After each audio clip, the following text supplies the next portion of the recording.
اور جو منافق الگ ہوئے اسی وجہ سے الگ ہوئے کہ ہماری رائے تو یہ تھی مدینے کے اندر رہ کے دفاع کیا جائے اور ہماری رائے نہیں مانی گئی، لہٰذا ہم میدان جنگ میں جانے کے لیے تیار نہیں ہیں۔ اللہ تعالیٰ نے یہاں اسی طرف اشارہ فرمایا ہے کہ منافق یہ کہتے ہیں کہ یہ جو صورتحال ہوئی، یہ جو نتیجہ نکلا جنگ کا، اس نتیجے سے ہم بری ذمہ ہیں، اس لیے کہ یہ فیصلہ ہم نے نہیں کیا تھا کہ مدینے سے باہر جا کے لڑو، ہم نے تو یہ رائے دی تھی کہ مدینے کے اندر رہ کے دفاع کرو، مدینے کے اندر رہ کے ہی لڑائی کرو۔ لیکن جو زیادہ جذباتی نوجوان تھے انہوں نے یہ رائے دی کہ باہر جا کے لڑائی لڑنی چاہیے، لہٰذا ہم میں ساری صورتحال کے ذمہ دار نہیں ہیں، ہمارا کوئی دخل نہیں ہے اس کام میں، اس فیصلے میں ہماری کوئی ذمہ داری نہیں ہے۔ آگے اللہ فرماتے ہیں قل ان الامر کلہ للہ، اللہ نے فرمایا کہ قل اے محمد صلی اللہ علیہ وسلم آپ کہہ دیجئے ان الامر کلہ للہ، ہاں باقی بات ٹھیک ہے کہ معاملہ اور اختیار اور فیصلہ یہ تو اللہ کے ہی ہاتھ میں ہے، ہمارے ساتھ ہوا وہی جو اللہ کو منظور تھا، جو اللہ نے ہماری تقدیر میں لکھا تھا، معاملہ تو واقعی وہی ہوا، لیکن آگے اللہ تعالیٰ نے منافقوں کے دل میں جو نفاق تھا وہ کھول دیا۔ اللہ فرماتے ہیں کہ یخفون فی انفسہم ما لا یبدون لک، یخفون یہ مخفی رکھتے ہیں، چھپاتے ہیں، فی انفسہم اپنی جانوں میں یا اپنے دلوں میں، ما وہ چیز لا یبدون جس کو ظاہر نہیں کرتے، لکا تیرے سامنے۔ ویسے کہنے کے تو یہی کہتے ہیں کہ یہ امر اللہ کا تھا اور اللہ کو ہی ایسے منظور تھا، بظاہر جو اس کے معنی ہیں، جو ان کی بات کا مفہوم ہے، وہ جو منافقوں کی پہلی بات ہے وہ دراصل دو معنوں والی بات ہے، اس کے دو مفہوم ہیں الگ الگ۔ پہلا مفہوم تو یہ ہے جو مسلمانوں کے سامنے کہتے، اور وہ یہ تھا کہ امر جو ہے اس میں ہم تو بے بس ہیں، امر اللہ کا ہی چلتا ہے، اللہ کو ایسے منظور تھا، ہو گیا۔ مسلمانوں کے ساتھ تو یہ کہتے، اور اس کا بھی جو بات ہے وہ یہی تھی حل لنا من الامر من شیء، کہ سارے معاملے میں ہمارے ہاتھ میں کیا تھا، ہمارے ہاتھ میں تو کوئی بات نہیں تھی، بات تو ساری اللہ کے ہاتھ میں ہے۔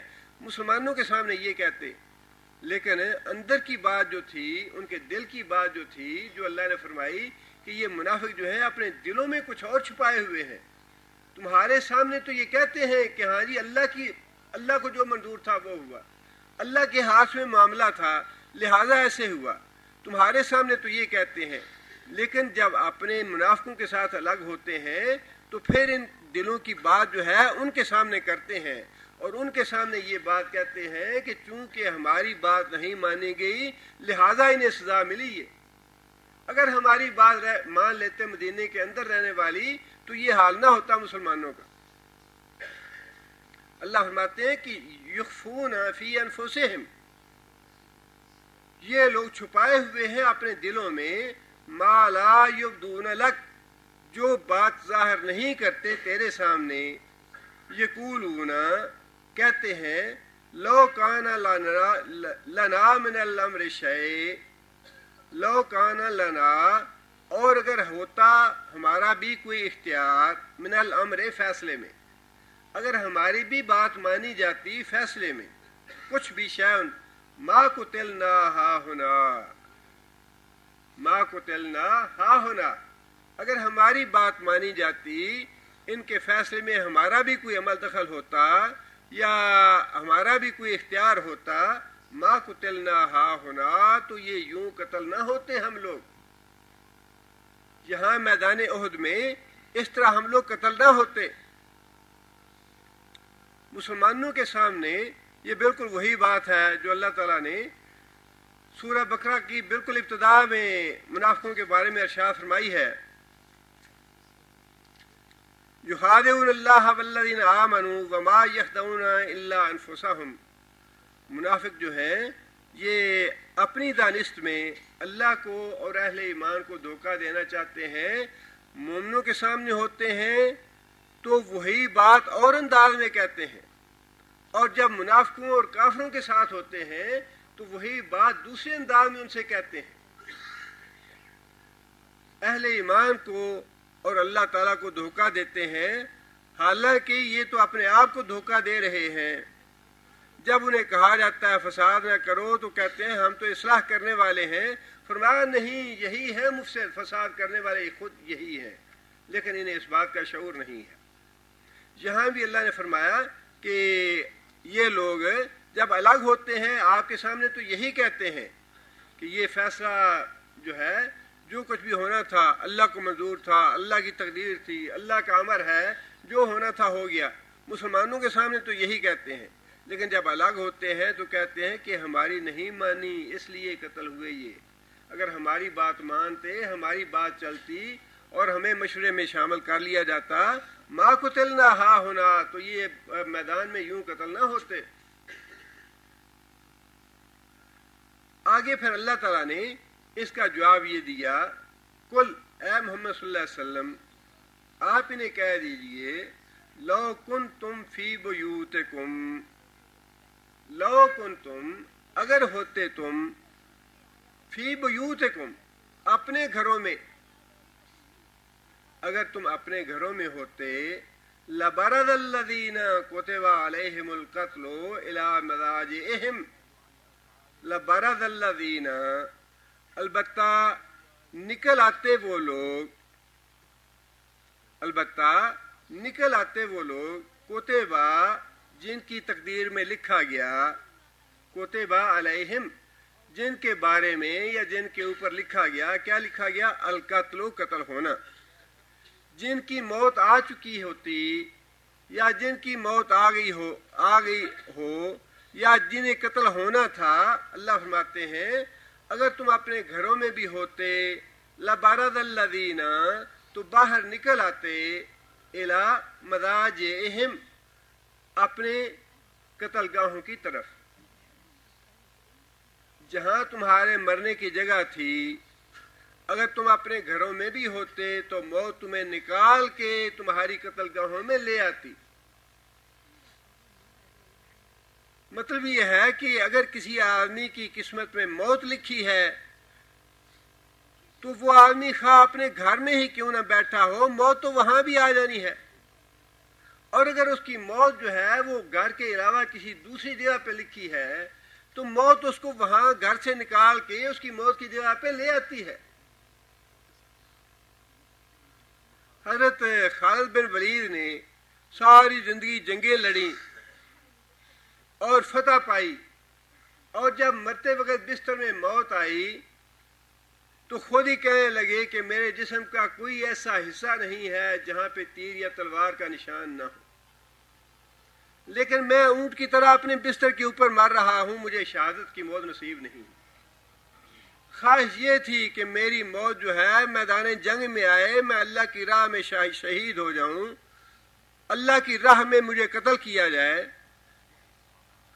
لیکن اللہ تعالیٰ نے میدان جنگ میں موت نہیں لکھی تھی، مردانہ وار ہر جگہ پہ لڑتے رہے، بلا خوف و خطر لڑتے رہے، لیکن موت اللہ نے لکھی ہوئی تھی گھر میں، تبھی موت، لہذا تبھی موت مرے۔ حضرت ایوب انصاری رضی اللہ تعالیٰ عنہ میزبان رسول اللہ صلی اللہ علیہ وسلم، ہجرت کے بعد سے لے کر رسول اکرم صلی اللہ علیہ وسلم کی وفات تک کوئی ایسی جنگ نہیں جس جنگ میں حضرت ابو ایوب انصاری شامل نہ ہوئے ہیں، سارے غزوات میں شریک ہوئے، اور نبی صلی اللہ علیہ وسلم کی وفات کے بعد بھی امیر معاویہ کے زمانہ میں جب استنبول پہ حملہ کرنے کے لیے اپنے بیٹے یزید کو بھیجا لشکر دے کے، 80 سال کی عمر تھی اور شوق جہاد اتنا زیادہ تھا کہ 80 سال کی عمر میں بھی لشکر کے ساتھ شریک ہو گئے، حالانکہ یزید تو ان کے پوتوں کے برابر تھا، اتنے وہ جلیل القدر صحابی تھے، میزبان رسول تھے اور سب سے عمر رسیدہ تھے، سب سے متقی تھے، سب سے صالح تھے، بڑے فضائل حاصل تھے حضرت ابو ایوب انصاری کو،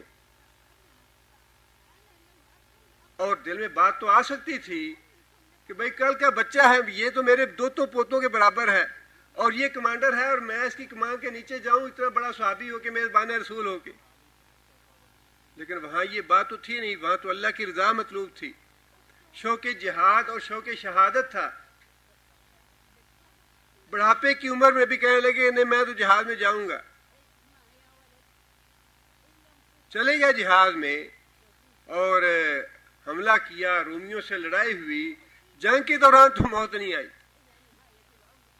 لیکن جنگ کے بعد ویسے طبی طور پہ بیمار ہوئے، وفات ہو گئی اور کہا کہ میں فوت ہو جاؤں، مسلمانوں کو میرا سلام پہنچانا اور دشمن کی سرزمین میں جہاں تک آخر تک لے جا سکوں مجھے وہاں لے جا کے دفن کرنا تاکہ پتہ چلے کہ مسلمانوں کا لشکر کہاں تک پہنچا تھا. کیسی تمنا ہے بڑھاپے کی عمر میں بھی. اللہ نے جہاں موت لکھی تھی، جہاں اللہ تعالیٰ نے زمین کی حصہ ان کے لکھا ہوا تھا وہاں ان کی موت ہوئی، وہاں ان کی تدفین ہوئی. اللہ فرماتے ہیں کہ موت کا تعلق میدان جنگ سے نہیں ہے. بزدل لوگ ہیں جو میدان جنگ سے گھبراتے ہیں. کافروں کا مقابلہ کرنے سے گولی سے وہ لوگ ڈرتے ہیں جن کا ایمان کچا ہے. اس لیے کہ موت تو آ جانی ہے، جہاں پہ آنی ہے، جس وقت آنی ہے، جس جگہ آنی ہے. وہ تو تم گھر میں کیوں نہ بیٹھے ہو، وَلَوْ كُنْتُمْ فِي بُرُوجٍ مُشَيَّدَةٍ، مضبوط قلعوں میں بھی ہوگے اپنا باڈی گارڈ مار دے گا. اللہ نے جہاں لکھا ہے اپنے جو باڈی گارڈ ہیں، جو محافظ ہیں، انہی کے ہاتھوں اللہ مروا دیتا ہے. جس نے اللہ کے رسول کی گستاخی کی تھی، اللہ کو اتنا ناگوار ہوا کہ اس بری طرح سے اس کے باڈی گارڈ نے مارا کہ 70 گولیاں مار دی اسے کھڑے. محافظ تھا، تنخواہ لیتا تھا اس کی حفاظت کرنے کی. لیکن جہاں اللہ نے موت لکھی تھی اور جس جگہ لکھی تھی، اللہ فرماتے ہیں ما تدری نفس بأي ارض تموت، ما تدری نفس ماذا تکسب غدا وما تدری نفس بأي ارض تموت. نہ تو کوئی آدمی یہ جانتا ہے کل کیا کرنے والا ہے، اور نہ ہی کوئی آدمی یہ جانتا ہے کہ کون سی سرزمین پہ اس کی موت آئے گی. کتنے واقعات ایسے ہوتے ہیں. کبھی ہم نے تصور کیا تھا یہاں پہ کتنے لوگ بیچارے، کوئی پاکستان سے آیا ہے، ہندوستان سے، بنگلہ دیش سے عمرے کے لیے جاتے ہیں، یہاں پہ اموات واقع ہو جاتی ہیں، یہاں کی سرزمین پہ دفن ہو جاتے ہیں. کبھی اپنے بچپن میں یا پہلی ابتدائی عمر میں تصور کیا تھا کہ موت وہاں آئے گی یا اس سرزمین میں دفن ہوں گے وہاں جا کے. لیکن اللہ تو جانتے ہیں. اس لیے اللہ نے فرمایا کہ یہ جو منافق ہیں، بزدل ہیں، جہاد سے جی چرانے والے، جہاد سے بھاگنے والے اور کافروں کے آگے سرنڈر کرنے والے، جھکنے والے کافروں کے آگے، فرمایا کہ اس کا فائدہ کچھ بھی نہیں ہے. موت سے ڈرتے ہو، موت تو جہاں بھی لکھی ہے وہاں آ جائے گی. خوش قسمت وہی ہے جو اللہ کو خوش کرتے ہوئے اللہ کی رضا کے لیے، اللہ کی مغفرت اور اللہ کی رحمت حاصل کرنے کے لیے جان دے دے اللہ کے لیے. خوش قسمت وہی ہے. اور جو جان کو بچاتا ہے بزدلی کی وجہ سے، ڈر اور خوف کی وجہ سے، وہ کتنی دیر تک جان بچائے گا. 300 منافق جو جنگی عہد سے الگ ہو گئے تھے راستے میں، کیا وہ زندہ ہیں آج تک؟ کتنی زندگی پا لی انہوں نے. صحابہ کرام ٹھیک ہے شہید ہو گیا اسی دن، لیکن صحابہ کرام جو شہید ہوئے انہوں نے، اللہ نے خود فرمایا کہ انہوں نے میری مغفرت پائی، میری رحمت پائی انہوں نے. اور جنہوں نے جہاد سے جی چرایا، جہاد سے بھاگ گئے، ان کے بارے میں اللہ نے فرمایا کہ اے محمد صلی اللہ علیہ وسلم ان کے لیے 70 بار بھی مغفرت کی دعا کرو گے تو نہیں قبول کروں گا. یہ لعنتی ہیں، یہ جہنمی ہیں. فی الدرک الاسفل من النار، جہنم کے سب سے نچلے درجے میں سزا ہے. فرمایا کہ جو آدمی میدان جنگ سے، میدان جنگ میں شریک ہونے کے بعد میدان جنگ سے بھاگے گا، اس کی سزا جہنم ہے، الا یہ کہ کسی مصلحت اور حکمت کی وجہ سے یا کسی دفاعی پروگرام کے تحت وہ پیچھے ہٹے یا بھاگے، وہ اور بات ہے، لیکن بزدلی دکھاتے ہوئے، کافروں سے ڈرتے ہوئے، کافروں کے خوف کی وجہ سے میدان جنگ سے بھاگ جانا، فرمایا جہنم میں جائے گا، وہ ہمیشہ کی جہنم۔ یہ ایمان کی بڑی سخت کسوٹی ہے جہاد جو ہے۔ ایمان کھرا اور کھوٹا الگ الگ ہو جاتا ہے۔ اللہ تعالیٰ کو بزدل مومن نہیں چاہیے، بزدلوں کو اللہ الگ کرنا چاہتے ہیں۔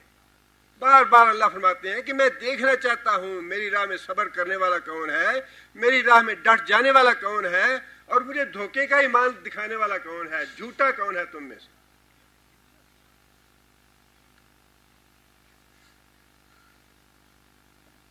فرمایا کہ اے محمد صلی اللہ علیہ وسلم ان سے کہہ دیجئے کہ اگر تم اپنے گھروں میں بھی ہوتے تو موت تمہیں نکال کے لے آتی تمہاری قتل گاہوں کی طرف جن کی موت آ چکی ہوتی۔ آگے اللہ فرماتے ہیں وَلَيَبْتَلِيَ اللَّهُ مَا فِي صُدُورِكُمْ،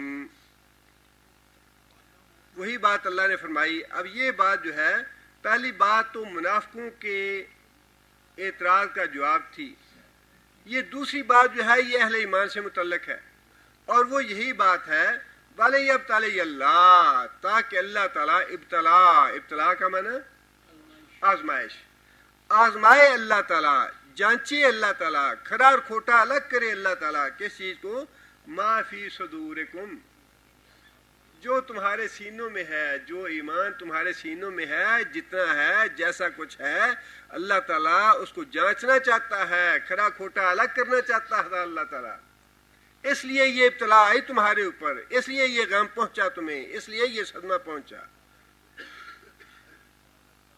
انسان کی ذاتی زندگی میں بھی جتنے غم آتے ہیں، جتنے دکھ آتے ہیں، جتنی تکلیفیں آتی ہیں، وہ اسی لیے آتی ہیں کہ اللہ تعالیٰ جانچنا چاہتے ہیں ہمارے ایمان کو۔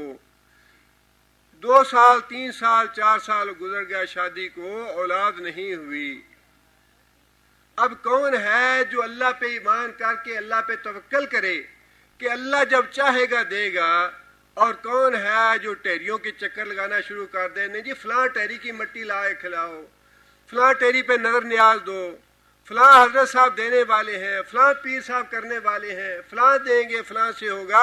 ایمان کا بیڑا غرق ہو گیا 4-5 سال کی تاخیر کی وجہ سے ہی۔ اللہ دیکھنا چاہتا ہے، اللہ جھنجھوڑتا ہے، اللہ ٹوک بجا کے دیکھتا ہے کہ لا الہ الا اللہ کہنے والوں میں کون سچا ہے کون جھوٹا ہے۔ جہاد تو پوری امت کا امتحان ہے نا، اور اللہ تعالیٰ الگ الگ لوگوں کے امتحان بھی لیتا ہے۔ عبد القادر جیلانی رحمۃ اللہ علیہ کے بارے میں کہا جاتا ہے کہ کپڑے کا کاروبار کرتے تھے اور مسجد میں بیٹھ کے واعظ تبلیغ کر رہے تھے، کسی آدمی نے آ کے کان میں کچھ بات کہی، کچھ دیر کے لیے عبد القادر جیلانی رحمۃ اللہ علیہ خاموش ہو گئے، اور پھر اس کے بعد تھوڑی دیر کے بعد الحمدللہ کہہ کے دوبارہ بات تبلیغ شروع کر دی۔ بعد میں لوگوں نے پوچھا کہ کیا بات ہوئی؟ فرمانے لگے کہ فلاں آدمی نے مجھے آ کے بتایا تھا کہ وہ جو تجارتی مال آپ کا فلاں جگہ پہ آ رہا تھا وہ سارے کا سارا ضائع ہو گیا، سمندر میں ضائع ہو گیا یا اس کا نقصان ہو گیا۔ تو میں نے لمحہ بار کے لیے اپنے دل میں سوچا کہ مجھے کوئی رائے تو نہیں پہنچا، اللہ نے دیا تھا، اللہ نے لے لیا، اس لیے کوئی میرے دل میں اس کا غم یا صدمہ تو نہیں آیا، لیکن میں نے دیکھا اپنے دل کو تو مجھے محسوس ہوا کہ الحمدللہ میرا دل مطمئن ہے، اللہ کی رضا تھی، جو ہوا سو ہوا، اس لیے الحمدللہ کہہ کے میں نے اپنا دوبارہ کام شروع کر دیا۔ فرمایا کہ اللہ نے دیکھنا ہے، اللہ نے جانچنا ہے تمہارے ایمان کو۔ کبھی فرمایا کہ میں جانوں کے نقصان سے، کبھی مالوں کے نقصان سے، کبھی بیماری سے، کبھی اولاد نہ دے کے، کبھی اولاد دینے کے بعد واپس لے کے، ان سارے معاملات سے تمہیں آزماتا ہوں۔ خلق الموت والحیات لیبلوکم ایکم احسن عملا، میں نے زندگی اور موت کا یہ معاملہ اور سلسلہ اس لیے رکھا ہے لیبلوکم، تاکہ تم کو آزماؤں، ایکم احسن عملا، کہ تم میں سے کون ہے اچھے عمل کرنے والا، کون ہے واقعی میرا محبوب۔ کون ہے جسے میں پسند کرتا ہوں اور کون ہے جو مجھ سے محبت کرتا ہے. فرمایا کہ یہ جو ابتلا آئی تمہارے اوپر جنگ احد میں، جو غم اور صدمہ پہنچا، اس کی ایک حکمت یہ تھی لیبتلی اللہ، کہ اللہ تعالیٰ جانچے، اللہ تعالیٰ کھرا کھوٹا الگ کرے ما فی صدورکم، جو تمہارے سینوں میں ہے. اور دوسری بات ولیمحص ما فی قلوبکم، اور صاف کر دے ما فی قلوبکم، جو اہل ایمان کے دلوں میں کوئی چھوٹا موٹا وسوسہ آیا تھا، جو کوئی بدگمانی پیدا ہوئی تھی یا کوئی غلط فہمی پیدا ہوئی تھی، جو محصا اللہ صاف کر دے، اللہ پاک کر دے ما فی قلوبکم، جو اہل ایمان کے ایمان کی کمزوری کی وجہ سے دل میں کوئی وسوسہ آیا، دل میں کوئی بدگمانی پیدا ہوئی کہ اللہ نے ایسا کیوں کیا ہمارے ساتھ، یہ سچے نبی تھے یا نہیں تھے، یا اسلام آگے چلے گا یا نہیں چلے گا، اس دین کا کیا بنے گا، یا ہم اپنے دین کی طرف واپس پلٹ جائیں. اللہ فرماتے ہیں کہ میں تمہارے دلوں کو پاک کرنا چاہتا تھا ان چیزوں سے، تمہارے دلوں کی یہ چیزیں ختم ہو جائیں. واللہ علیم بذات الصدور، اور اللہ تعالیٰ سینوں کے بھید خوب جانتے ہیں. آگے پھر یہ فرمایا کہ ان الذین، بے شک وہ لوگ، تولوا منکم، پلٹ گئے پھر گئے تم میں سے، یوم التقی الجمعان، یوم اس روز، تقی الجمعان دو جماعتیں ملیں. دو جماعتوں سے مراد کافر اور مسلمان، کفار کا لشکر اور مسلمانوں کا لشکر جب آپس میں ملے، اس وقت تم میں سے تولوا منکم، کچھ لوگ جو تھے وہ منہ پھیر کے پلٹ بھاگے. اللہ فرماتے ہیں انما استزلهم الشیطان ببعض ما کسبوا، ان کے پلٹنے کی وجہ اللہ تعالیٰ نے بتا دی. اور یہ بھی اللہ تعالیٰ نے جو اپنے مومن بندے تھے ان پہ ایک شفقت کا اور محبت کا اور نرمی کا انداز ہے اللہ تعالیٰ کا. یہ بالکل ویسی ہی بات ہے جیسے یوسف علیہ السلام کے بھائی جب ملے آپس میں اور بھائیوں نے معافی چاہی کہ ہم سے زیادتی ہوئی ہے، تو یوسف علیہ السلام نے براہ راست یہ بات کہنے کی بجائے کہ ہاں واقعی تم سے غلطی ہوئی، میں نے تمہیں معاف کیا، کہا کہ ہاں وقتی طور پہ شیطان نے ہمارے درمیان دوری پیدا کر دی تھی. بجائے اس کے کہ مورد الزام ٹھہراتے بھائیوں کو، گناہ گار تو تھے بھائی، جرم تو کیا تھا بھائیوں نے، ایک طرح سے دشمنی تو کی تھی بھائیوں نے، اور واضح طور پہ مجرم تھے وہ. لیکن یہ ہے انسان کی عظمت کی بات کہ یہ جانتے ہوئے کہ ہے تو یہ مجرم، ہے تو یہ گناہ گار، لیکن اس کو اس کے باوجود شرمندہ نہ کرے، اس کے باوجود اس کی عزت کو بچا جائے. ہاں بھئی ٹھیک ہے غلطی تو ہوئی تھی، لیکن اصل میں شیطان نے ہمارے درمیان دوری پیدا کر دی تھی، ہم تو آپس میں بھائی بھائی ہی تھے. ہمارے درمیان شیطان نہ آتا تو ہمارے درمیان تو بڑی محبت تھی، ہم تو بھائی تھے، لیکن شیطان نے ہمیں دور کیا ایک دوسرے سے. بالکل ویسی بات اللہ تعالیٰ نے صحابہ کی جو عظمت تھی، صحابہ کا جو ایمان تھا، صحابہ کا جو مقام تھا، اس کو ٹھیس نہیں لگنے دی.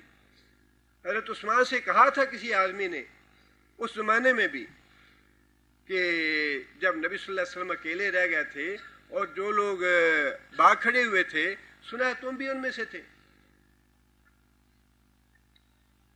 اور آج بھی بعض بدبخت لوگ جو ہیں وہ حضرت عثمان کے حوالے سے یہ اعتراض کرتے ہیں. حضرت عثمان نے کہا تھا کہ ہاں واقعی مجھ سے غلطی ہوئی تھی، لیکن اسی آیت میں آگے اللہ نے ہم سب کو معاف بھی کر دیا. اللہ تعالیٰ نے معافی بھی دے دی ہمیں. اللہ تعالیٰ نے اس سے پہلے کہ صحابہ کرام کے ذہنوں میں کوئی ایسی ویسی بات آئے کسی مومن آدمی کے دل میں، اللہ تعالیٰ نے پہلے سے ہی یہ بات بتا دی، پہلے ہی ایسے الفاظ فرما دیے انما استزلهم الشیطان، کہ ڈگمگا دیا ان کو شیطان نے. جو لوگ بھاگے تھے، جو لوگ بدحواسی کی وجہ سے ادھر ادھر ہو گئے، نبی صلی اللہ علیہ وسلم کو چھوڑ گئے، فرمایا کہ انما استزلهم الشیطان، شیطان نے ڈگمگا دیا ان کو. منافق نہیں تھے وہ، نہ ہی اسلام سے پھرنے والے تھے، وہ تھے وہ سچے ایمان کے لوگ، لیکن وقتی طور پہ شیطان جو ہے اس نے ان کو ڈگمگا دیا، اور ڈگمگانے کا سبب بھی بتایا، ببعض ما کسبوا، ببعض ما کسبوا، ان کی کسی پہلی کمائی کی وجہ سے، ان کے پہلے کسی گناہ کی وجہ سے، ان کے پرانے کسی لغزش کی وجہ سے. یعنی ان سے پہلے زمانے میں کوئی کوتاہی ہوئی، کوئی لغزش ہوئی یا کوئی غلطی ہو گئی، اب اس سے فائدہ اٹھاتے ہوئے شیطان نے ان کو ڈگمگا دیا. اللہ تعالیٰ نے خود ہی صفائی بھی دے دی صحابہ کرام کی. ایمان ان کا ٹھیک تھا، اسلام سے پھرنے کی نیت نہیں تھی، نہ ہی عبداللہ بن ابی والا نفاق تھا ان میں. بس عارضی طور پہ شیطان ان کو ڈگمگانے میں کامیاب ہو گیا، اور شیطان ڈگمگانے میں کامیاب بھی اس وجہ سے ہوا کہ کسی پرانے گناہ کی وجہ سے، یا پھر جو غلطیوں کی پہاڑ پہ ہوئی تھی اس غلطی کی وجہ سے شیطان ان کو ڈگمگانے میں کامیاب ہو گیا. یہاں ایک بڑی اچھی بات مفسرین نے لکھی ہے، اور وہ ہمیں ذہن نشین رکھنی چاہیے.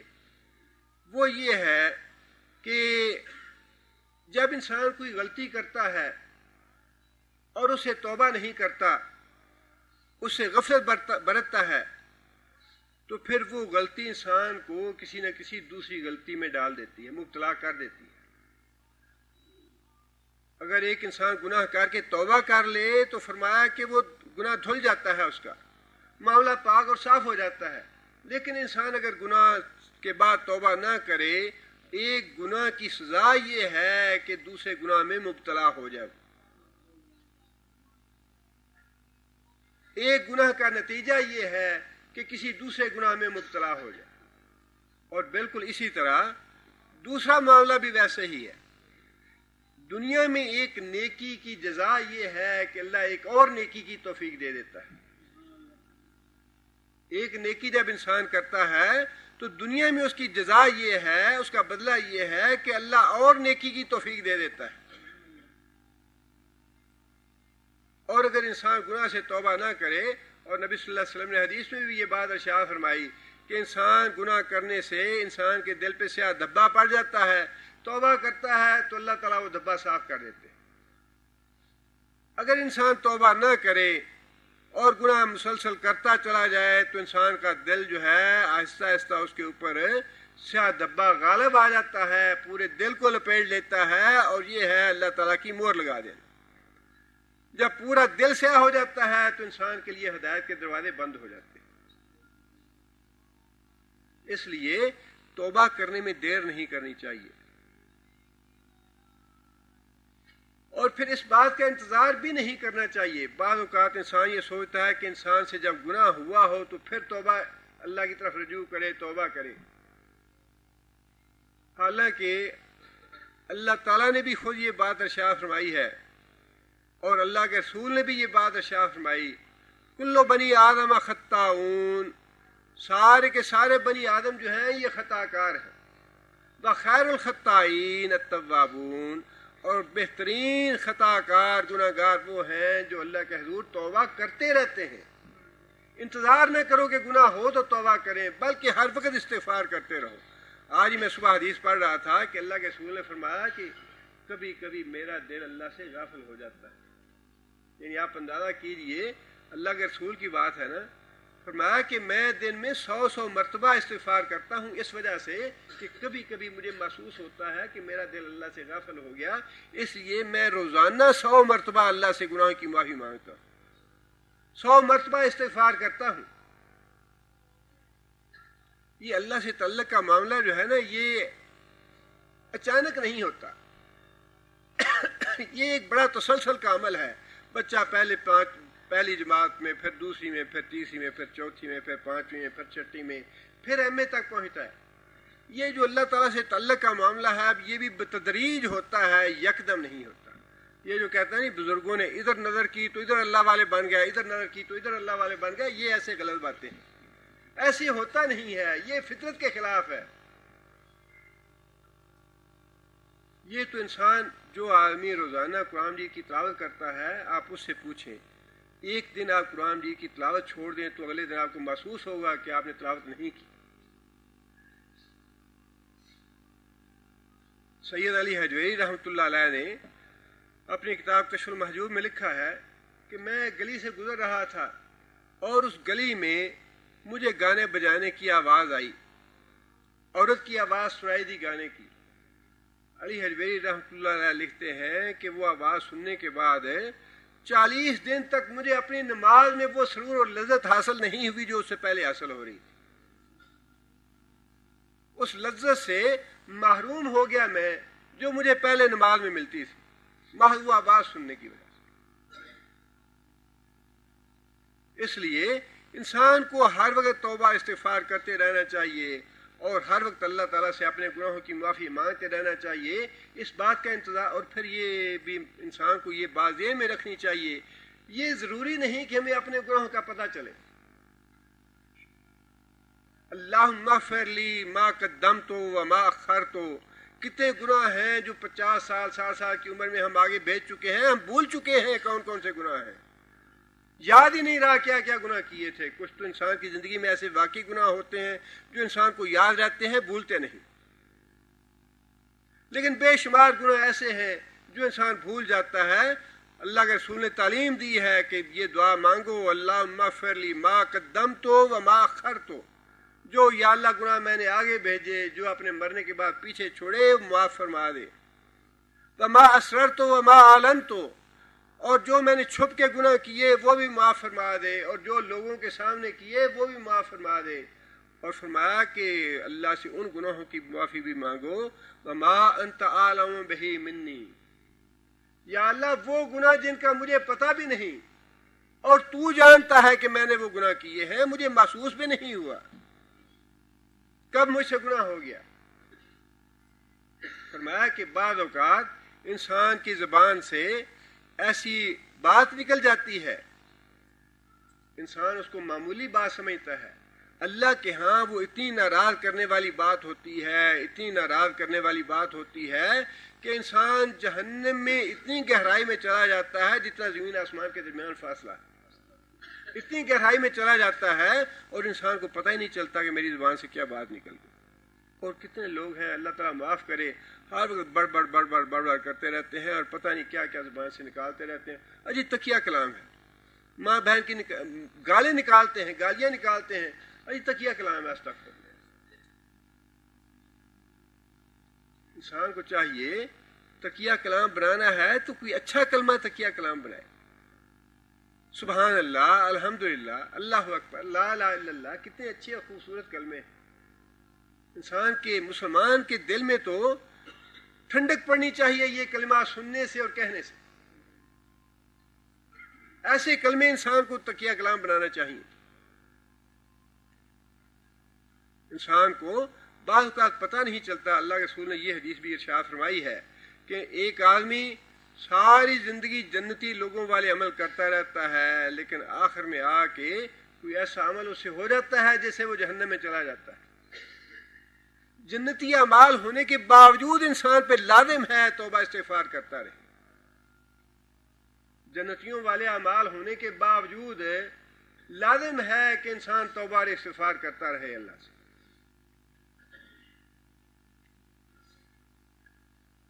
اور آگے اللہ تعالیٰ نے وہی بات ارشاد فرما دی. پہلے تو فرمایا کہ یہ صحابہ جو تھے جو منہ موڑ گئے میدان جہاد سے عارضی طور پہ، فرمایا کہ شیطان نے ڈگمگا دیا انہیں.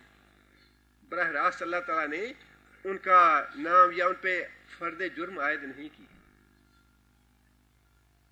اس لیے آگے اللہ نے فرمایا وَلَقَدْ عَفَا اللَّهُ عَنْهُمْ إِنَّ اللَّهَ غَفُورٌ حَلِيمٌ. اللہ فرماتے ہیں کہ میں نے معاف کر دیا ان کو. اور اللہ تعالیٰ تو بڑے ہی بخشنہار اور بڑے حوصلے والے ہیں، بڑے بخشنہار اور بڑے حوصلے والے ہیں۔ اللہ تعالیٰ نے زندگی میں تو کسی انسان کو مایوس نہیں کیا۔ فرمایا کہ جو بھی آدمی موت سے پہلے پہلے میرے دروازے پہ آئے گا، اپنے گناہوں کا اعتراف کرے گا، اور جو آدمی یہ جانتا ہے کہ میرا ایک رب ہے جو گناہوں پہ پکڑتا بھی ہے اور گناہ معاف بھی کر سکتا ہے، فرمایا وہ جب بھی مجھ سے آگے گناہوں کی معافی مانگے گا میں اس کے گناہ معاف کروں گا۔ فرمایا کہ ایک آدمی بار بار گناہ کرتا ہے اور یہ سمجھتا ہے کہ میرا رب ہے جو سزا دینے والا ہے اور رب ہے جو معاف کرنے والا ہے، جب بھی وہ گناہ کرتا ہے میرے پاس آگے معافی مانگتا ہے، میں اس کو معاف کرتا ہوں، پھر گناہ ہوتا ہے پھر معاف کرتا ہوں، پھر گناہ ہوتا ہے پھر معاف کرتا ہوں۔ نبی صلی اللہ علیہ وسلم نے فرمایا کہ اللہ فرماتے ہیں کہ اے میرے بندے تو گناہ کرتا رہو، مجھ سے معافی مانگتا رہو، جب تک معافی مانگتے رہو گے میں معاف کرتا رہوں گا۔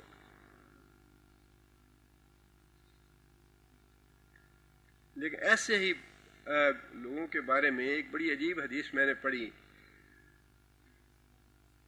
ایسی حدیث بتانی بھی چاہیے اور نہیں بھی بتانی چاہیے۔ حدیث یہ ہے کہ نبی صلی اللہ علیہ وسلم نے فرمایا کہ اللہ تعالیٰ نے یہ تو قرآن مجید میں وعدہ فرمایا ہے کہ جو لوگ گناہ کرتے ہیں اور پھر نیک عمل کرتے ہیں، توبہ کر لیتے ہیں، فاولئک یبدل اللہ سیئاتہم حسنات، اللہ تعالیٰ ان کی برائیوں کو نیکیوں میں بدل دیتے ہیں۔ سورہ فرقان کی آیت ہے یہ، فاولئک یبدل اللہ سیئاتہم حسنات، اللہ تعالیٰ ان کی برائیوں کو نیکیوں میں بدل دیتے ہیں۔ نبی صلی اللہ علیہ وسلم نے فرمایا کہ قیامت کے دن بعض لوگ ایسے ہوں گے جنہیں اللہ تعالیٰ معاف کر دیں گے، اور انسان کہیں گے اللہ تعالیٰ سے یا اللہ ہماری تو فلاں فلاں برائی تھی، تو اللہ فرمائیں گے کہ میں نے تمہاری برائیوں کو نیکیوں میں بدل دیا ہے تمہاری توبہ کی وجہ سے۔ نبی صلی اللہ علیہ وسلم نے فرمایا کہ اس وقت وہ لوگ تمنا کریں گے کہ کاش ہم اور بھی زیادہ برائیاں کرتے۔ جب اللہ تعالیٰ ان کی برائیوں کو نیکیوں میں بدل دیں گے تو اس وقت وہ لوگ یہ تمنا کریں گے کاش ہم اور بھی زیادہ برائیاں کرتے۔ لیکن یہ بات اس وقت کی ہے، آج کی نہیں ہے۔ آج معاملہ انہی لوگوں کا ہے جو فی الواقعی اللہ سے ڈرتے ہوئے اللہ سے معافیاں مانگ رہے ہیں۔ آج یہ بات ذہن میں نہ رکھیں کہ زیادہ برائیاں کریں اللہ ہماری کر دے گا، نیکیاں بدل دے گا، یہ آج کی بات نہیں ہے، یہ تو اس وقت کی بات ہے جب انسان حسرت کرے گا اس بات کی کہ کاش میں نے کچھ اور وقت جو ہے وہ اللہ کو یاد کیا ہوتا، نیکیاں کی ہوتی، نماز پڑھی ہوتی، نفل پڑھے ہوتے، قرآن پڑھا ہوتا، اس وقت تو انسان یہ حسرت کرے گا۔ لیکن جن کی برائیوں کو اللہ نیکیوں میں بدلیں گے وہ لوگ یہ حسرت کریں گے کہ کاش ہم زیادہ برائیاں کرتے تاکہ ہمیں زیادہ نیکیاں مل جاتی۔ لیکن یہ ہوں گے وہی جو دنیا میں اللہ سے ڈرتے رہے اور مسلسل توبہ استغفار کرتے رہے۔ آگے اللہ فرماتے ہیں یا ایھا الذین آمنوا لا تکونوا کالذین کفروا۔ اب اللہ تعالیٰ نے صحابہ کو معاف فرما دیا کہ میں نے ان کو معاف فرما دیا، ان کی جو غلطی تھی، جو کوتاہی تھی، وہ معاملہ ختم ہو گیا۔ اب پورے اہل ایمان کو اللہ تعالیٰ ایک نصیحت فرما رہے ہیں۔ وہ نصیحت یہ ہے کہ اے لوگو جو ایمان لائے ہو، لا تکونوا، نہ ہو جاؤ، کالذین کفروا، ان لوگوں کی مانے جو کافر ہوئے۔ یہاں کافر سے مراد منافق ہے۔ اگلی آیت جو ہے وہ واضح کر رہی ہے کہ یہاں اللہ تعالیٰ نے منافقوں کو کافر کہا ہے۔ اگلی بات یہ ہے وَقَالُوا لِإِخْوَانِهِمْ، اور انہوں نے اپنے بھائیوں سے یہ بات کہی، اِذَا ضَرَبُوا فِي الْأَرْضِ، جب ان کے بھائی زمین میں سفر کے لیے نکلے، او کانوا غزاً، یا غزوے کے لیے، جہاد کے لیے نکلے، کیا کہی انہوں نے بات، لو کانوا عندنا ما ماتوا، لو کانوا، اگر وہ ہوتے، عندنا ہمارے پاس، جہاد پہ نہ نکلتے، اپنے گھروں سے باہر نہ نکلتے، عندنا ہمارے پاس ہی رہتے، ہمارے پاس ہی رہتے، گھروں میں بیٹھے رہتے، تو کیا ہوتا؟ ما ماتو، تو ان کو موت نہ آتی. یہ ہے منافقت کی بات کہ جب جنگ شروع ہو تو کئی بزدلہ سے ہیں ہمارے، اللہ تعالیٰ معاف کرے، پرانی باتیں ہیں. جب جنگ ہندوستان کے ساتھ لاہور کے جتنے امیر کبیر اور جب محلات بڑے بڑے ہوں اور جب بینک بیلنس کروڑوں کے ہوں، کس کا جی چاہتا ہے مرنے کو؟ وہ جتنے بڑے بڑے جن کے بینک بیلنس اور محلات اور کاروبار اور بزنس ہیں، وہ تو پہلے مرحلے میں ہی بھاگ جاتے ہیں میدان جنگ سے. اور جنہیں یہ پتا ہے کہ ہمارے ان 2 کپڑوں کے علاوہ کچھ آیا ہی نہیں اور جان ہی ہے، ان کے لیے تو اللہ کی راہ میں جان دینا کون سا مشکل کام ہے. اور اللہ تو یہی چاہتا ہے، یہی مانگتا ہے.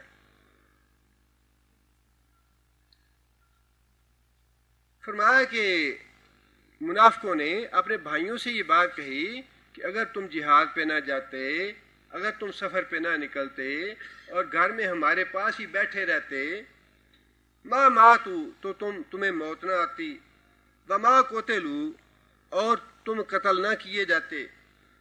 لِيَجْعَلَ اللَّهُ ذَلِكَ حَسْرَةً فِي قُلُوبِهِمْ، اللہ نے فرمایا کہ ان کی یہ باتیں جو ہیں لِيَجْعَلَ اللَّهُ، تاکہ اللہ تعالیٰ کر دے ان کی ان باتوں کو حسرتاً فی قلوبہم، حسرت بنا کے ان کے دلوں میں بٹھا دے، ان کے دلوں میں یہ حسرت پیدا ہو جائے، ان کے دلوں میں یہ افسوس اور ندامت باقی رہے، ہاں بھائی واقعی اگر ہم گھروں میں بیٹھے رہتے تو پھر واقعی ہمیں موت نہ آتی. ان کے دلوں میں بھی یہ بات آ جاتی. حالانکہ اللہ تعالیٰ فرماتے ہیں واللہ یحیی و یمیت، زندگی اور موت تو اللہ کے ہاتھ میں ہے. زندگی اور موت جو ہے اس کا تعلق میدان جہاد سے یا گھر سے تو نہیں ہے.